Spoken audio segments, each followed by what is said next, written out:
Having been involved in the very early days of CALD, I am delighted to see you go from strength to strength, recruiting new members, such as our friends from Mongolia, and to see the cooperation between ALDE and CALD grow under the able stewardship of Sam Rainsy and andNiccolo Rinaldi, and with the good help of the Friedrich Naumann Foundation, and under the aegis of the Liberal International.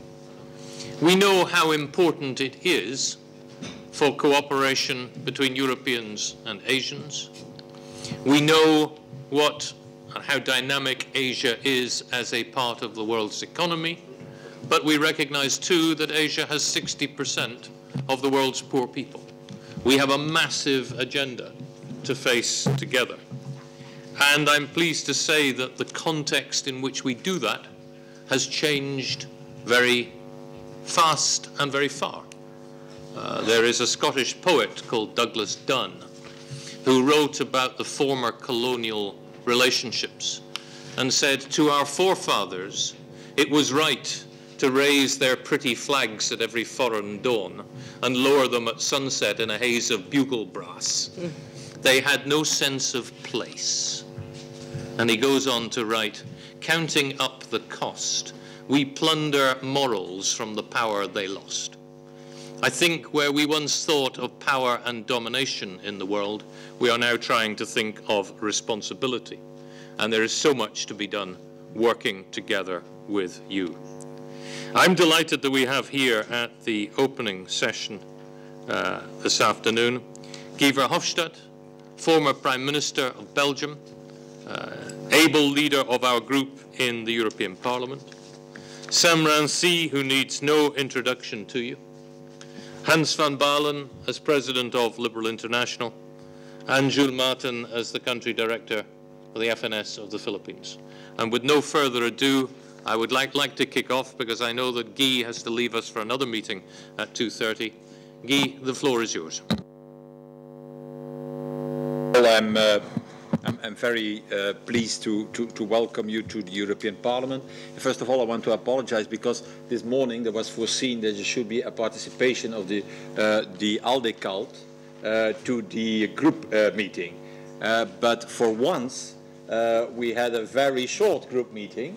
Normally, it takes 3-4 hours in the morning. This morning there were no big debates, and that is the reason why it was not possible to welcome you in the meeting of the group. But I want to do it now.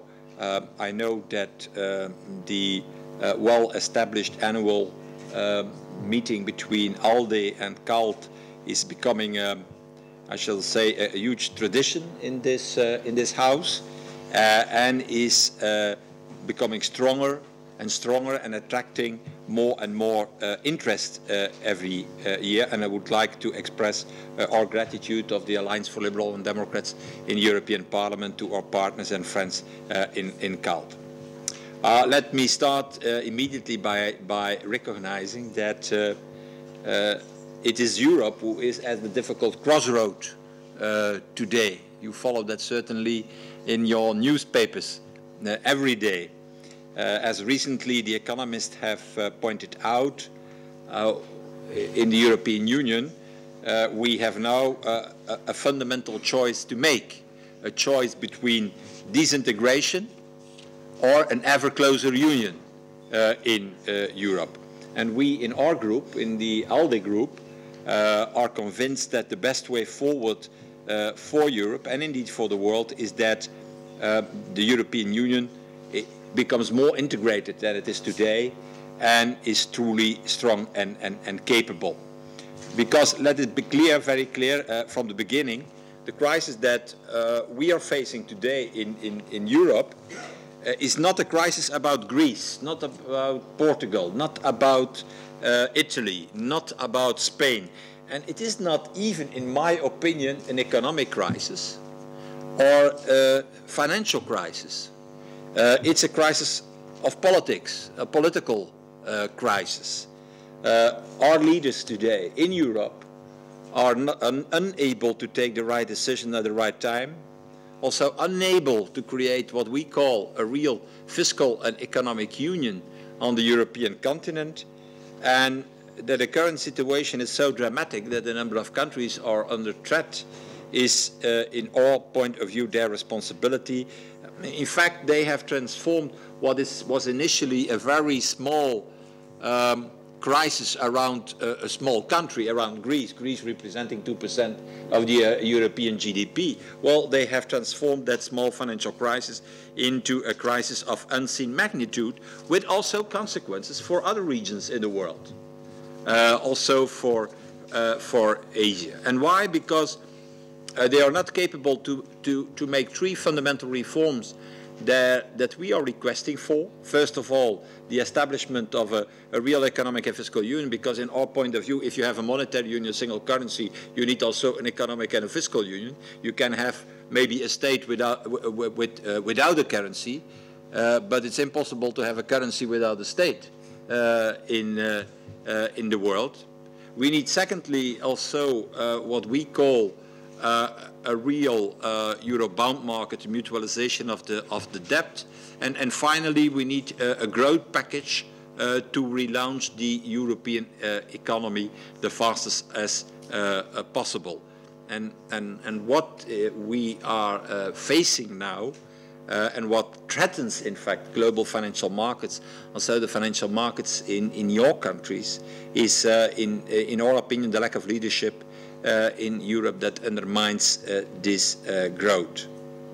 The topic of this year, of your conference, is of our dialogue, is trade, and I think it's important to repeat that for liberals and Democrats, free trade is essential, and free trade has to be based on mutually agreeable rules and standards. And sometimes in Europe there is a tendency to make our trade policies seem like the charity work of the European Union, and that is a false premise, because let's be honest about it, we need trade as much as our partners need trade, even more, I should say, because of the crisis we see today. And trade continues to be the most effective way, in our opinion as liberals, to support global growth. Breaking down barriers can help to increase the flow of goods, can help to increase the flow of services and capital around the world, and that is vital to restore confidence in the global markets of tomorrow. So it's clear that we must act together to ensure open markets as a way to increase and spread prosperity. So when Asia is experiencing continuous growth, I think it is in our common interest to enhance trade and investment relations and to attract foreign investment. And as you know, the last years, the European Union has worked very hard to have a number of ambitious free trade agreements with a number of countries. First of all, a free trade agreement with South Korea. We are also progressing very rapidly in the negotiations with India. So we can expect a EU-India free trade agreement on a short-term basis. We are also in the midst of considering an ambitious framework for the trade relations of the European Union with Japan, with the Philippines, with Vietnam, and with Indonesia. That are the current negotiations underway. And it's clear, and that's also the title of our conference, that this policy of the European Union shall not be based on patronage. It should be about bringing Europe closer to its economic partners, and the economic partners also closer to Europe. So, and that's my my short conclusion of this, the opening of this first session of today. Today, more than ever, I think that independence is the key word in economic relations, and that stagnation in Europe is also can mean decline in other regions of the world, and that your success is our success and our success is your success, and that common interest is in fact the new name for a word that we used too often in the past, solidarity, but solidarity in a liberal world means common interest and sharing these common interests. So thank you very much, and I wish you in any way a pleasant stay here in Brussels, in the capital of Europe.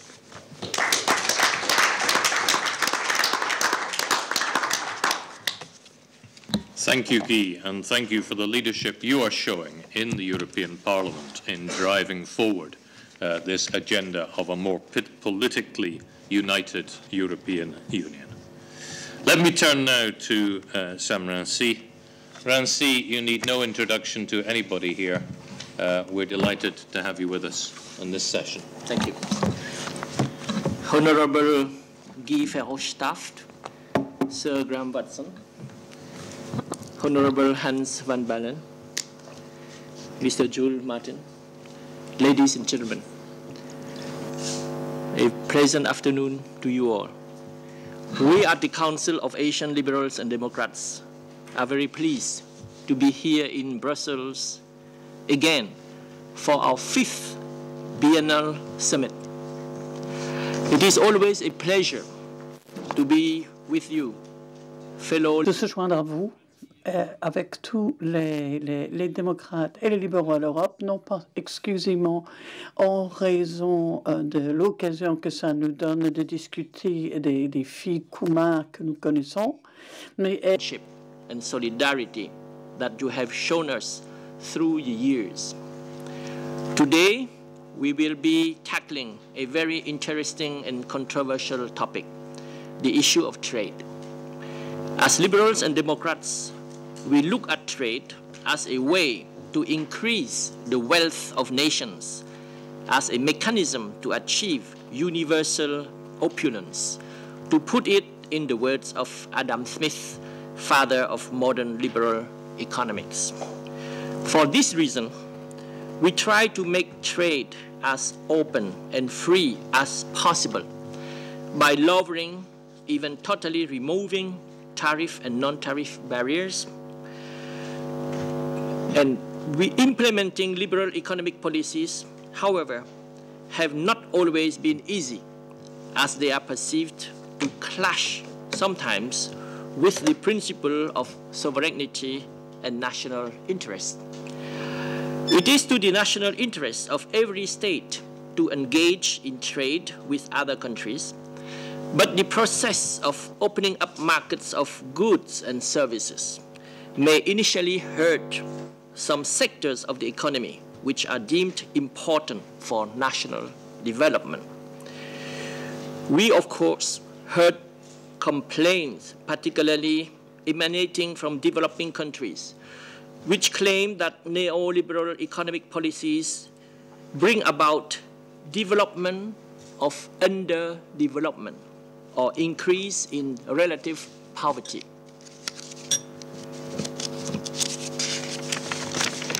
The right to development has been used by many developing countries as a justification not to keep their markets totally open.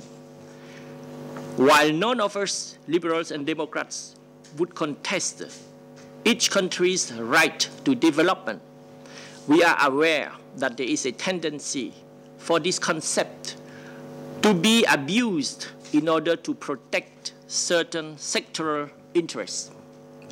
Even worse, right to development has been used to violate other human and personal rights.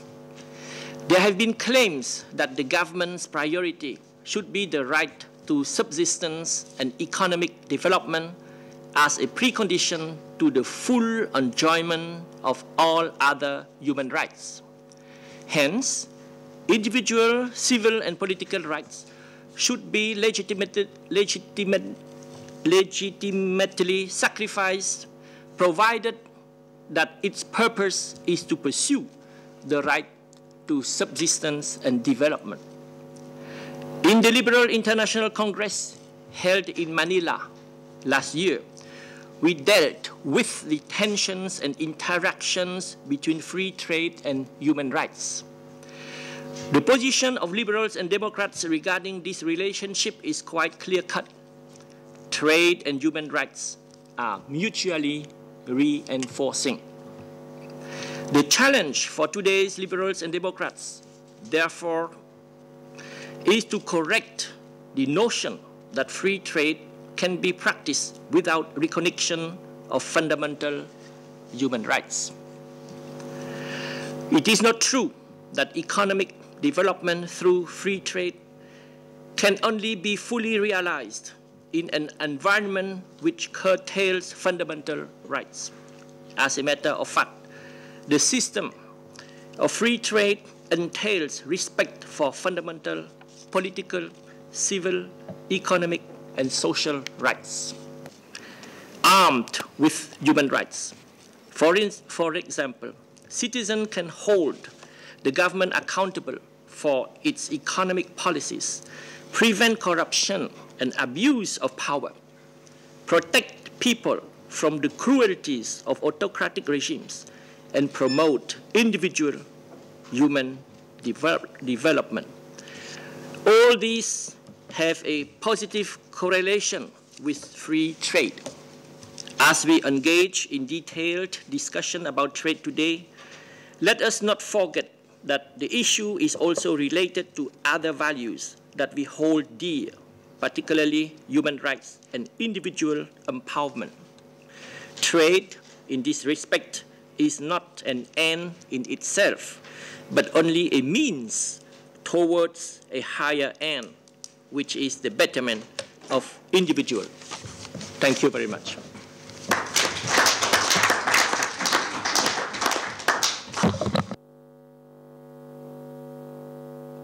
Thank you, Rainsy, not only for that very interesting introduction, but also for the work you are doing to hold up the banner of freedom and democracy in your country. May I turn now to Hans van Baalen. Hans is a former member of Parliament in the Netherlands.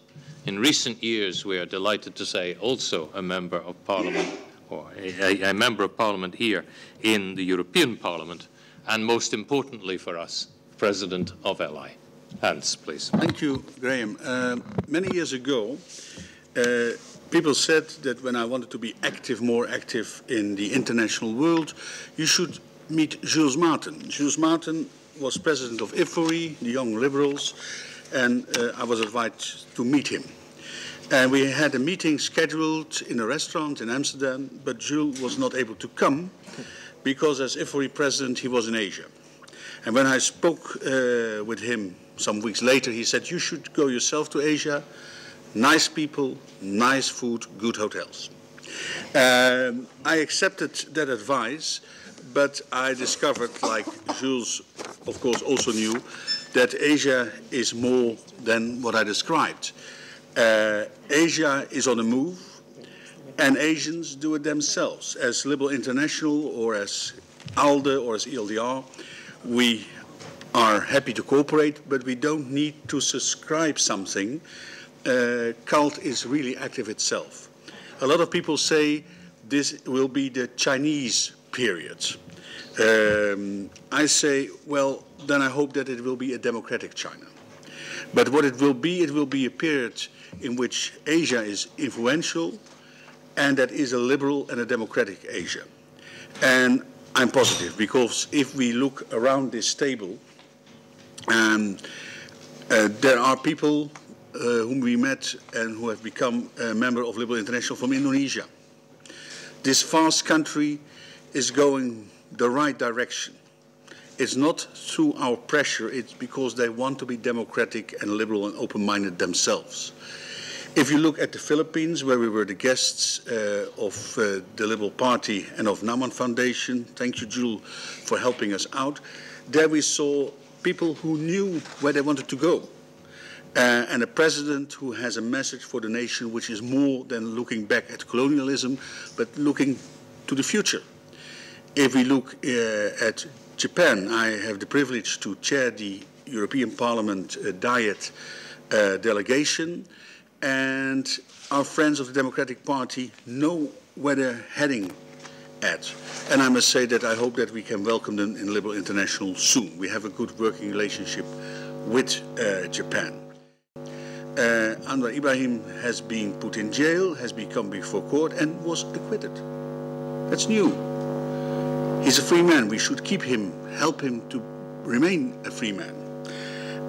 If we look at Thailand, the Democratic Party suffered a defeat in elections, like all parties around this table do now and then. But they were able to get back, and they're now again a forceful power. So I must say, if I look at Asia, I'm very positive. If you look at Europe, I say we can learn a lot from Asia. That is, not just looking back, not closing the curtains, not saying, oh, these terrible foreigners we see which do not speak our language. No, we should become what we were, an international continent, seagoing, active in trade, active in democracy, and I agree with Guy Verhofstadt, we can only move forward. We can't have a standstill, we can't go back, we have to move forward. We have to convince our voters, like you are doing in Asia. The good thing about the Liberal family is that we work together. And that has not always been so. But the ALDE group in Parliament, the ELDR, Liberal International, we don't compete, we work together.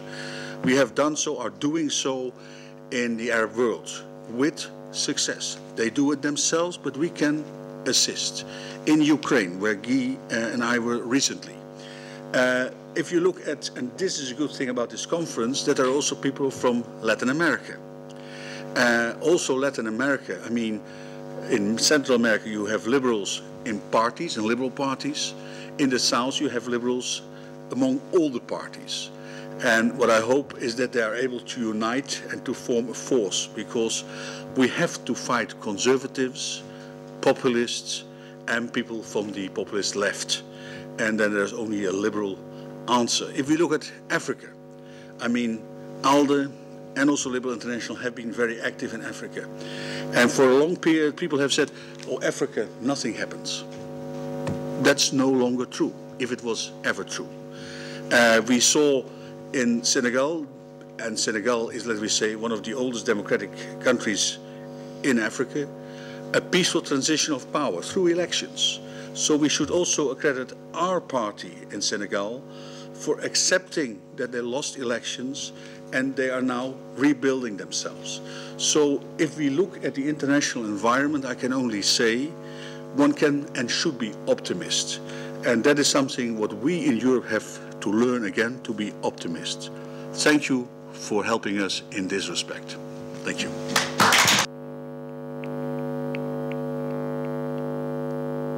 Thank you, Hans, for those powerful and uplifting words of introduction.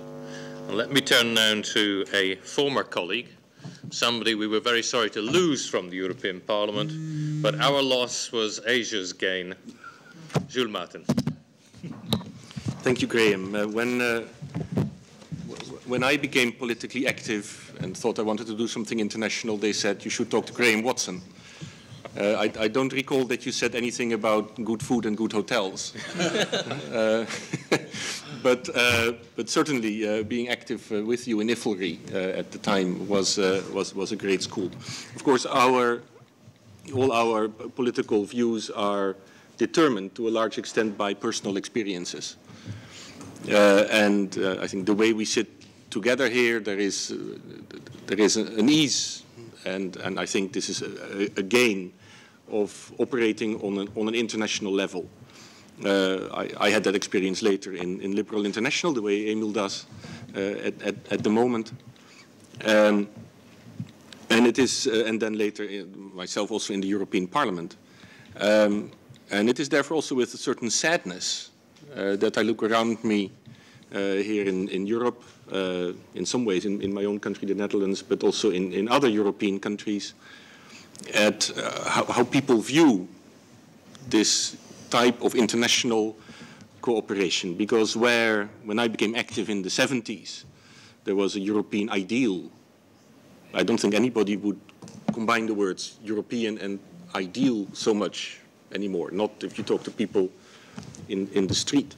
But then there was a European ideal. It was something to strive for. It was something that there was an opposition against, but that you had to work for, and it was a good thing with a capital G, capital T. And that seems to be no longer the case. Quite the opposite. It's much easier to get votes in elections by saying how awful this European cooperation is, how awful international cooperation is, that it is really very difficult to work together with people who eat different food. Some of them even have garlic in it and so on. It's all quite terrible. And they don't think exactly the same way as you do, and they don't have the same history as you do. Of course, forgetting about the fact that most people in your own country also had a completely different history if you look 100 years or 200 years earlier, because most people in most countries are actually immigrants at one point or another. But it is, I think, a sad reflection on our societies today that somehow we got into this state that the political debate is dominated by those who are very critical of international or European cooperation. Now, I wish that I could say that by moving to Asia or to Southeast Asia, I got to work in a completely different context. But sadly, it would really be an exaggeration to say that ASEAN is doing much better. Unfortunately, we see that the governments in ASEAN also are not really making an awful lot of progress in cooperating more. Whereas there are lots of reasons to do so. I mean, there is this phenomenally big country that used to be a sleeping dragon, but it's waking up, that will soon dominate not just the world, but the whole of Asia. And don't tell me that they do all of this with charitable and good intentions. There would be a lot of reason for the ASEAN countries, which combined would be an enormous force. You know, the population-wise, it is sort of half the size of China. ASEAN is actually quite big if they would get their act together, and they don't. And that is very sad. And again, there it's the same thing. It's the same argument. It's always easier to say why it's really difficult. It's really difficult to cooperate more because there are differences this and difficulties there, and it's all very difficult. So let's not do anything. And that's, I think, not a way forward. And then, sadly, if you look at EU-ASEAN cooperation or EU-Asia cooperation, it isn't an awful lot better either. Both areas are quite inward-looking, and the whole idea that by having more cooperation, everything would be better for everybody in those societies is an argument you don't hear all that often. Of course, here I'm preaching for the converted. If I look at what the ALDE group is doing in the European Parliament, I think it's a fantastic job. It has been for a long time. Under Graham was, of course, my president of the group here in the European Parliament, but also now with Guy Verhofstadt. That same political tradition is still there, and it's the liberals who are saying we should do more. We shouldn't go backwards, but we should go forwards. But that's not to say that there is the majority of people there. I think CALD in Asia is a similar story. It's a success story, but it's unique. But in many ways, it's a pity that it's unique. It's only the liberals who cooperate in such a close way, and that's good. It reflects well on liberals and Democrats, and that's very nice. But at the end of the day, for our societies, it isn't good enough. And that brings me to the second point, that I think it's also something we should touch upon in these 2 days. I wish that we could say that as liberals we're winning the argument, but that doesn't seem to be the case. If we are honest, I think many people blame the banking crisis on a misperceived idea, in my opinion, but still an idea of what liberalism can bring, and too much freedom clearly, in the minds of many people, leads to this sort of abuses of economic power that we have seen in the banking sector.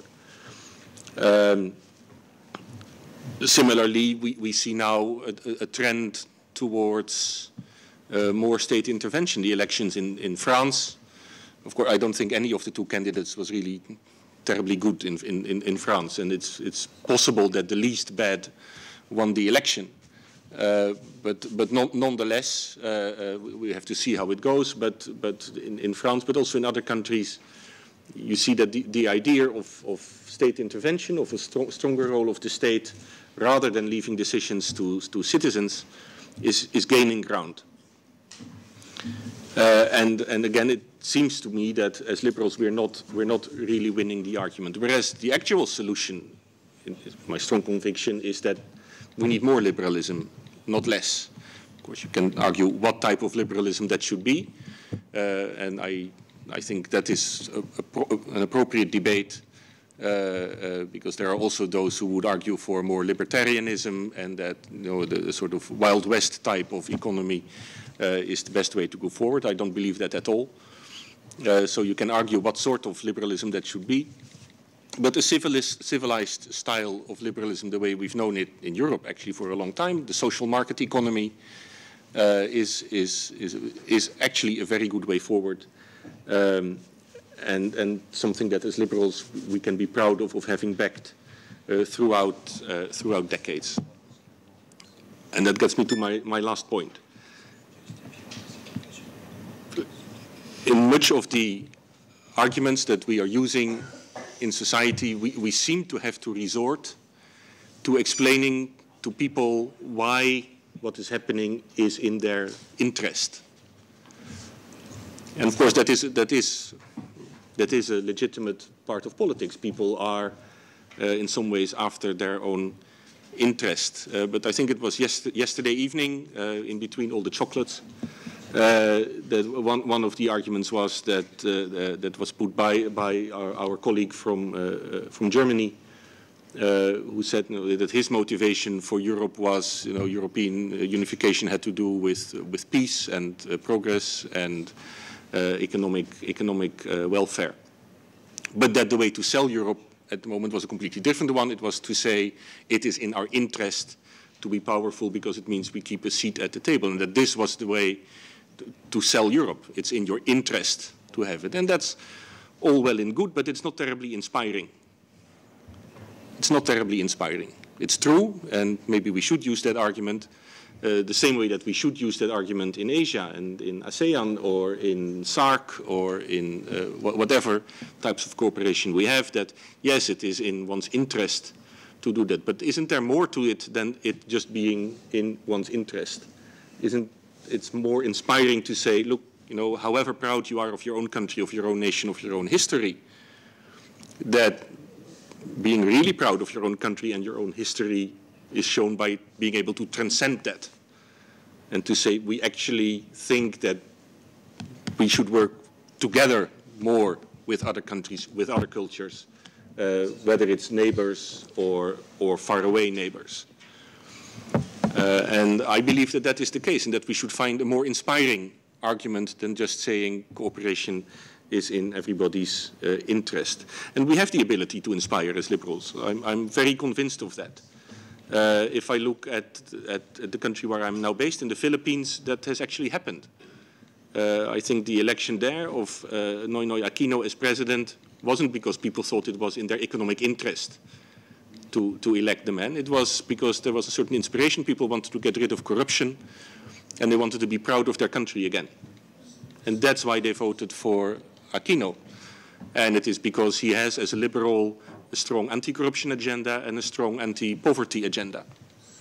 Both things that I think as liberals one can be proud of. And I think Congressman Treñas can say more about that later on during these days. So this ability to inspire we have, and it has a lot to do with the core value of liberalism, which is freedom. And of course, freedom seems to be a bit of a dated concept. Freedom, well, of course, we're all free, there is no colonization anymore. All countries are really free. in the Philippines, we have these arguments with people, and then when you have them for a longer time, people say, well, actually, are we really that free? Are we actually free in our own lives to take the decisions we want to take? Do we have the economic freedom to do that? Do we have the cultural freedom to do that? Are we really free enough? And I think in most of our societies, the answer is usually no, we're not free enough. There are all sorts of constraints, whether it's family, religion, economy, or whatever, limiting us in what we do. And that freedom argument, I think, is something that as liberals we can and should elaborate more, so that we end up with a more inspiring argument towards not the more closed societies that we are developing at the moment, but open societies, societies that communicate, societies that welcome other influences, societies that welcome cooperation with each other, rather than closing them down. 150 years ago, there was a German chancellor called Bismarck, not exactly a liberal, I think, but who said that that politics is the art of the possible. It's a bit of a defeatist way of looking at politics. 100 years later, an eminent Canadian liberal, John Kenneth Galbraith, wrote to John Kennedy, politics is not the art of the possible. It consists in choosing between the disastrous and the unpalatable. But a couple of years later, there was a girl at an American university who, in her, they have all these speeches there that at the end, when you finish during your graduation, and she said, actually, the art of politics is to make possible what seems impossible. There's a girl called Hillary Rodham, who by now is actually quite famous as Hillary Clinton. And I think that is the inspiring way forward. And if as liberals we follow that path to make possible what seems to be impossible, and to transcend narrow interests, and to seek to inspire people with our values, which are universal, I think we can come a long way. And the ALDE-CALD cooperation, I think, is an excellent example of how we can bring that forward. Thank you.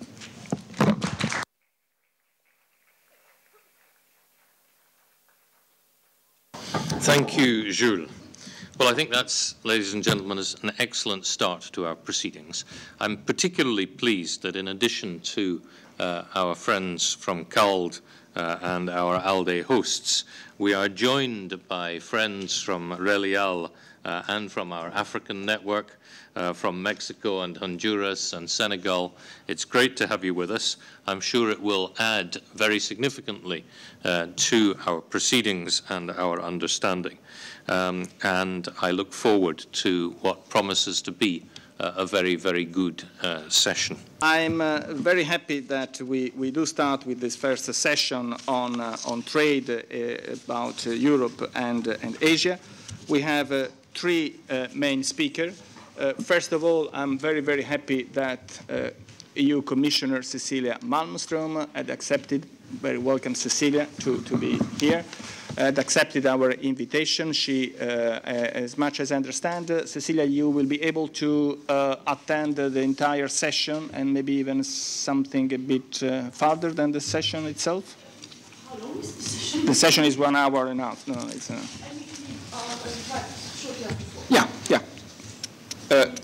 After 4. Yeah. Okay, so you will be here for most of the session, so that's very good. Cecilia, it's the commissioner, European Commissioner, so we could say the European Minister, actually, on Home Affairs, so it's an extremely relevant portfolio, and she will speak about the visa policy, about Asia, and about impact on trade. I will come to that later. Then we have a good friend of mine, Metin Kazak. She's sitting next to me. Metin is, I think, a very interesting character, so to say. It does come from Bulgaria, a new member state. It does come from a minority in Bulgaria, from the Turkish minority political party of Bulgaria, and is our coordinator, spokesperson in the International Trade Committee. So it is my own coordinator, because I'm also a member of this committee, and moreover, it is the draft persons of the European Parliament on the very, very relevant free trade agreement between the European Union and Japan.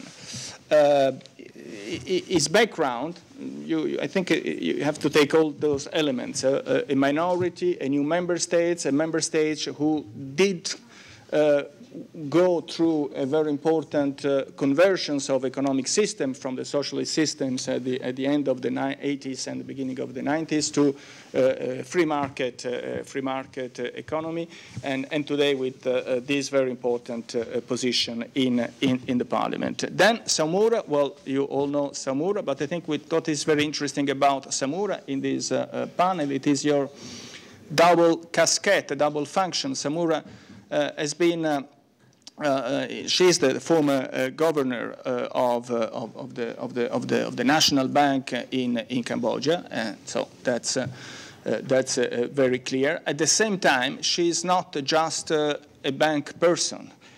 She's a person used to work on the grassroots, on the ground, with citizens, with villages people. I witnessed myself when I did visit and attended, take part to the election campaign in Cambodia. So she really has both abilities of managing financial issues at the state level on one side, and to have the possibility to interpret, to listen what citizens and public opinion wish to have, and what is the impact of trade and financial decisions on their daily life.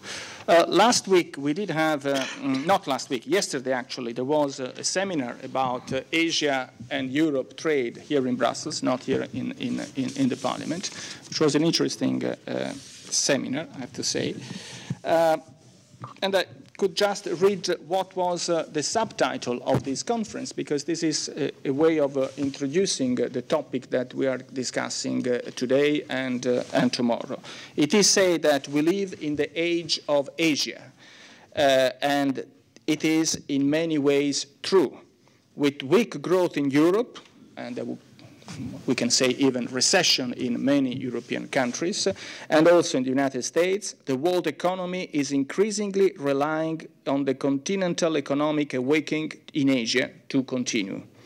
Yet, rapid changes in the world economy and the structure of world economic power seldom take place without political friction. Managing a country's relative economic increase can be as difficult as managing an economy relative decline. Those are, I think, the kind of challenges we find ourselves to deal with. From my own perspective, I think it is very important when we discuss trade to put citizens and public opinion in the picture.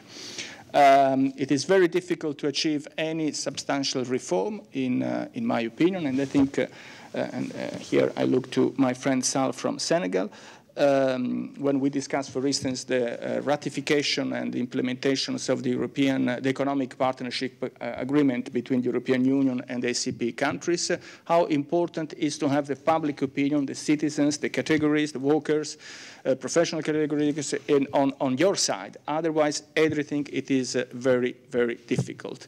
2 years ago, as member of the steering committee of the WTO Assembly, I had the opportunity to chair a session at the public forum in Geneva about how we communicate to citizens the trade policy.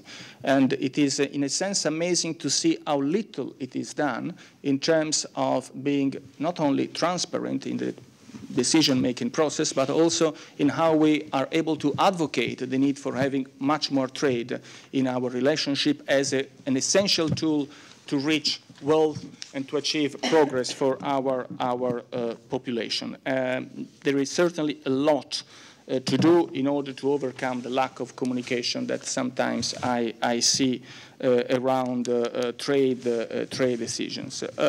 Another topic that I would like to mention here at the beginning of our panel is how difficult sometimes it is in trade relationship to deal with local problems. I'm rapporteur on the Malaysia Free Trade Agreement and also on the India Safeguard Clause Free Trade Agreement. So I have the same role than Metin on different countries. And as I did discuss yesterday with Aung, I'm following the negotiations for the time being in a relaxed way because the Parliament will be more associated at the later stage. But certainly when we have to negotiate a free trade agreement, which is a very ambitious scheme between the European Union on one side and Malaysia on the other side, we have all kinds of specific sensitivities coming up, which is customary law in terms of property of land, which is how it is possible to sell pork or wines and spirits in a country which might have some legitimate reluctance in favoring this kind of trade, how we can actually try to have a public procurement access in a state, and that's much more the case not of Malaysia but of India, which is at the federal level. So you negotiate something with the federal level, but then the state level, they don't want to have public procurement because that has been negotiated by the federal level and not at the single state, case. And in Europe, we also have all kind of reluctance related to specific issues at a local level. So those are the kind of constraints that when we want to forge and insist and develop a trade between Asia and Europe, we have to actually challenge.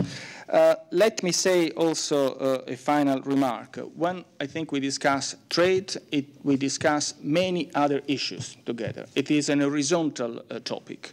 To increase trade relationship, it is also a way to increase cultural relationship. And we need to support increase of trade also through an increase of cultural cooperation. For instance, it is very important knowledge of languages, university cooperation, all these kind of things. And it is also very important to have more people-to-people connection. I think there it is also extremely important the kind of policy that European Union can play in terms of visa. I dealt, for instance, with the package of new trade measures for the Arab Spring countries in the southern part of the Mediterranean. One of the difficulties we did have, and we as Parliament, we adopted a report asking a change in the EU policy, is that, for instance, if a Tunisian or Egyptian small and medium businessman wants to visit his colleague, his interlocutor in France, in Italy, in Germany, or in Denmark, he has a lot of problems just to have a visa, and most of the time he has simply to ask for a tourist visa. If he works for a multinational, well, it's much simpler because we have a special category of visa that can be granted for them. But if he's on his own, so if it is a guy like us in a sense, so it's a liberal democrat, private entrepreneur, he has huge problems in order just to have access and people-to-people contact. So I think this is also one of the issues that we need to tackle. Cecilia, again, welcome, and you have the floor. Thank you very much, Niccolo. Good afternoon, ladies and gentlemen. It's really nice to see you here. Nice to be here in the Liberal family. The lack of warmth outside, I hope, has been compensated by the warmth you feel here among Liberal friends. Thank you for inviting me. Before I am the Commissioner for Home Affairs, that means that I'm responsible for things like migration, asylum, border, visa, but also the fight against organized crime, etc. So everything that is easy, in a way. Before that, I was also a member of the European Parliament, and in that capacity, some of us have met in different CALD conferences, and it's really nice to see old friends again. I know that the theme of this conference is trade, but just as Niccolo said, trade and deepening contact is also about people-to-people contact, and that's where visa policy comes in a lot. It's very good if we can trade our services and goods and facilitate and have those agreements, but we must also by all means facilitate people-to-people meeting between us. Increase the mobility, increase the possibilities for us to get to know each other, and that's where the visa policy comes in. Now, the European visa policy is under quite strict conditions, as many of you know.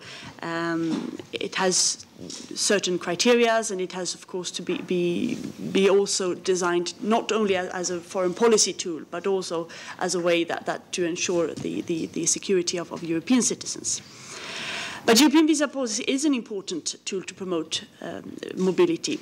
The holder of a short-stay Schengen visa, for instance, can travel to all 26 Schengen countries for a maximum period of 3 months within 6 months. And that is not to be underestimated. It's a huge benefit because if you had to apply for 26 different visas, it would be extremely cumbersome.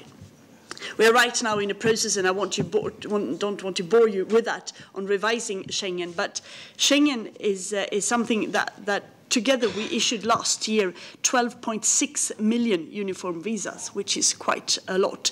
And out of that, 2.8 were issued to Asian countries. And it is, of course, going to increase. We have different elements in our visa policy. First of all, we have the visa regulation that puts up the negative list and the positive list. And my aim as a commissioner is to make sure that the positive list is as long as possible. Now, that is not easy. It's easy to say, but it's a little bit more complicated to do. There are clear procedures from transferring countries from the negative to the positive. It's based on a case-by-case study using a number of criteria coming to security, irregular migration, reciprocity, regional coherence, external relations, and sometimes also the country's more general economic situation is taken into account. Quite a lot of countries in Asia actually enjoy visa-free travel to the Schengen area: Japan, South Korea, Taiwan, Hong Kong, Macau, Singapore, Brunei, and Malaysia, which is good. Not enough, but quite good. Member states are consulted by the Commission before there is a revision of list. We listen around to see whether there are suggestions and if we can put them on the list if there is enough support for Member State to start such a process. Not very many countries lately from Asia has been put on the list, actually, and this we must look at why that is the case. There is clearly an interest from countries such as Thailand and Indonesia, and some countries are really promoting this as well. And certain groups like diplomat visa and so on from India, Vietnam and China, and also for business people. So we must assess these countries and see if we can get more information and to see if we can make progress in putting them into the list and gather support for it.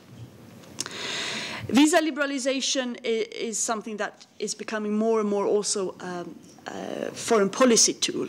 And that's good and it's natural, but it makes it sometimes complicated because foreign ministers travel all over the world and they say, yes, we must get rid of visa, but it's very important. And then they call me and say, you have to get rid of visa with that and that country. And then it is not the foreign ministers who make the decision, it's the interior ministers. And interior ministers, as you all know, I guess it's the same in your countries, are more concerned about border protections, about security, about migration, than the general foreign affairs picture. So this is something that we are struggling with and where we must make sure that we are much more coherent on a European level, but I guess this is a problem in your countries as well. We also have visa facilitation procedures to make the procedures shorter, easier, and cheaper.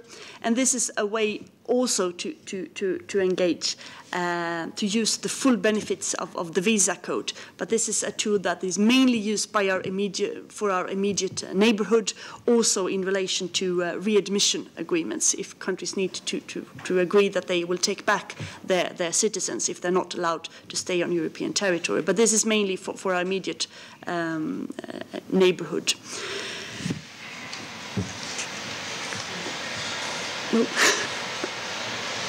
In the visa code, we have possibilities, and this has just recently been revised, and this is an issue where we should put much more focus, because the visa code gives member states the possibility to lower the fees for visa applications, to issue multi-entry visa to a much larger extent, even to get rid of fees for certain categories such as students or researchers, and to make the procedures shorter.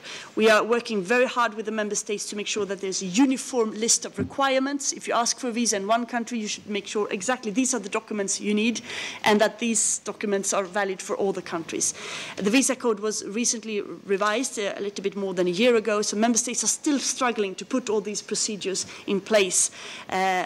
We would need to speed up this much more, but it is of course also an issue of resources, especially in countries where there is a lot of demand for visa. But there has been improvement, and we need to make much better profit of that. I would also like to mention the visa information system, which is a system for the exchange of data on short-term visa between Schengen states. Visa applicants will have to provide every 5 years the biometric identities, so iris or fingerprints. And bona fide applicants will benefit for this, because then you are in the systems, and then it could be much quicker. This is something that we launched last October, so it is gradually being rolled out all over the world. And Asia, it goes by region, so Asia will be next year. Now we are North Africa and the Gulf, and we are moving towards Asia as well. This system was quite complicated to put in place, and of course a very advanced system. But it has worked very well since the launch, and we attach great importance, and we hope that this will also speed up the procedures. So visa facilitation, visa procedures, visa liberalization are of course extremely important tools to increase people-to-people contact, to get to know each other better, and will also pave the way for other policy areas. I also think that they should be looked at in migration in general, or mobility. We need to increase mobility between people. There is in Europe a clear demographic deficit. We will need to have more people in Europe. And this is, of course, a pedagogic problem to explain this, but because many European countries are facing huge unemployment, but at the same time, many employers cannot find the right skills. Could be very qualified skills, but also low qualified skills that they don't find these people within Europe. And we will face a need of millions of healthcare workers only in the coming 3 or 4 years. IT sector, engineers. In Germany, there's a huge need of engineers. Up in the country I come from, northern Sweden, in a mine there, they need urgently 5,000 mining engineers, and they can't find them. So they're traveling all over the world to find these people who want to move to the very dark up corners of Sweden. Which is not very easy, but it's a dynamic region. So if you have any contacts, contact me afterwards. Ideally, of course, we would have in place with this situation, because we need growth. We know that we can't grow without the right skills. I would have liked to have something in place that if you have a job in Europe, you can come. And then the procedures would be very easy. There would be certain guarantees of a minimum wage, so that which is compatible with the national level, some sort of insurance, and some sort of checks, so there are no abuses. Some countries have that system, and I would really like, and I think this is a very liberal approach, to have it on a European scale. But the political momentum is not there yet to do this. We are therefore more in a piecemeal approach, and Niccolo touched upon it. We have the ICT, the intra-corporate transferees. It's actually more complicated because it's not done through the legislation process yet, and this is 17,000 people that the European business urgently need. Many from your countries that would need and come to work in our different companies, engineers or IT specialists, etc. And it's extremely cumbersome to come to Europe, lots of red tape. And if we get one sort of procedure for that, it would facilitate. We hope, however, that with the help of the European Parliament and the Council, that very soon we can get an agreement so this can be in place. We also have working on seasonal workers, which is more for the neighborhood. And we are trying to facilitate for students and researchers to come and to get a visa as well. But this overall approach to increase mobility on a global scale is desirable. It's a vision. I hope it will not take too long, but for the moment it is not politically possible to push it through because there's not enough leadership on these issues in the European Union. As a Liberal, I am really committed to use all the tools that we have to increase the contacts between us, to facilitate mobility, which is important for trade and other contacts. And these are some of the tools that we are using, and we could become even better in using them to the full scale. And as Cecilia did say, she has been part of the ALDE delegation to CALD in at least once in Seoul. And, I remember. And Bangkok. And? Bangkok as well. And in Bangkok, yeah, that was true. Yeah. So, thank you very much, Commissioner. Now I give the floor to Mr. Thank you very much, Nicolo. Also, I would like to welcome all of you in the European Parliament in Brussels, Madam the Commissioner. Also, thank you for coming and for your presentation. Of course, as Nicolo mentioned, the topic of our discussion is trade, and me and my colleague Nicolo, as member of the International Trade Committee here in the European Parliament, we try to be to cover as we can, as much as we can, because we are one of the smallest committees in this House, and we have the mission to deal with very important issues, especially after the entry of the Lisbon Treaty and the growing involvement of the European Union and the European Parliament, especially in the common trade policy, and the fact that the European Parliament now, with the Lisbon Treaty, received a very strong power to be co-legislator together with the Council on the international trade issues, and to approve basically all the international trade agreements. So we have the mission and the task to monitor and to exercise democratic scrutiny on behalf of our electors, and to try to defend as much as possible the interests of the EU in all these these negotiations. So, as it was mentioned, I am the coordinator of our group in this committee, and I am also dealing with one of the major and actually a very important matter related to the talks of the eventually start of negotiation for the conclusion of an FTA between European Union and one of the biggest world economy, the Japan. As you know, Japan is, especially during the last year, during the last 20, 30 years, Japan became a very huge economy and very huge power in the international arena. But in the recent 5 or 10 years, this role has diminished a little bit, especially after the natural disaster that Japan suffered the last year. But nevertheless, the trade relations between EU and Japan remains of a very huge importance. So I could say that the total amount of bilateral trade between EU and Japan in terms of GDP was worth of 116 billion, and Japan being the 7th biggest trading partner for the European Union, and the European Union ranking 3rd biggest trading partner to Japan. There was a Copenhagen economic study in November 2009 who estimated that the trade cost associated with non-tariff barriers, which constitutes, in fact, the main obstacles of improving and enhancing the bilateral trade relations,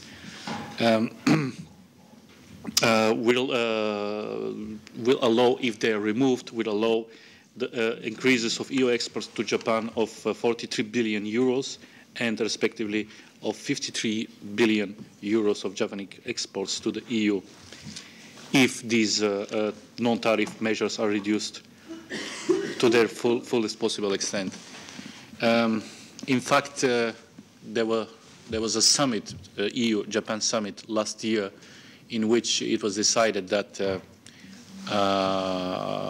both sides are interested to explore the possibility to start negotiation for the conclusion of a comprehensive and very ambitious free trade agreements. Especially Japan is interested to conclude such an agreement, particularly after the successful conclusion of a similar agreement between the European Union and the Republic of Korea, South Korea, which is, as you know, a major competitor of Japan in the very, very important sectors like the automobile and electronics. So Japan considers that the benefits that will be allowed to South Korea, according to the provision of this agreement, will will put the Japanese producers in a disadvantaged position vis-à-vis the European Union.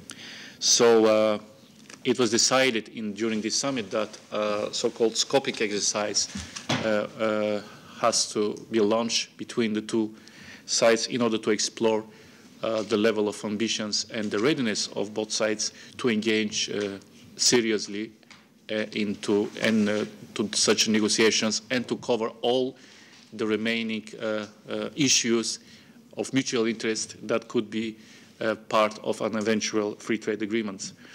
So this scoping exercise was launched, and it was concluded very recently with quite positive outcome according to information that we received by the Commission. Generally, the Commission and the Commissioner for International Trade, who is also a liberal, Mr. Karel de Gucht, we had an exchange view with him about this issue, so he considered that there is enough positive basis on which it could be considered that an eventual negotiation could be launched. But of course, there are still very serious concerns, both in the European Parliament and in the Council, in some member states, especially member states like France, like Germany, like Italy, Spain, all these countries who are producers of EU cards or electronics. Concerns related to the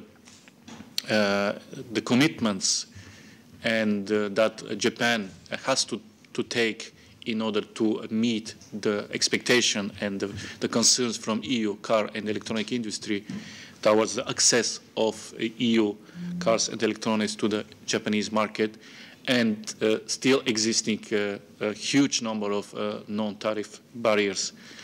Of course, during this scoping exercise, Japan take the engagement to tackle all these, the majority of these concerns. It was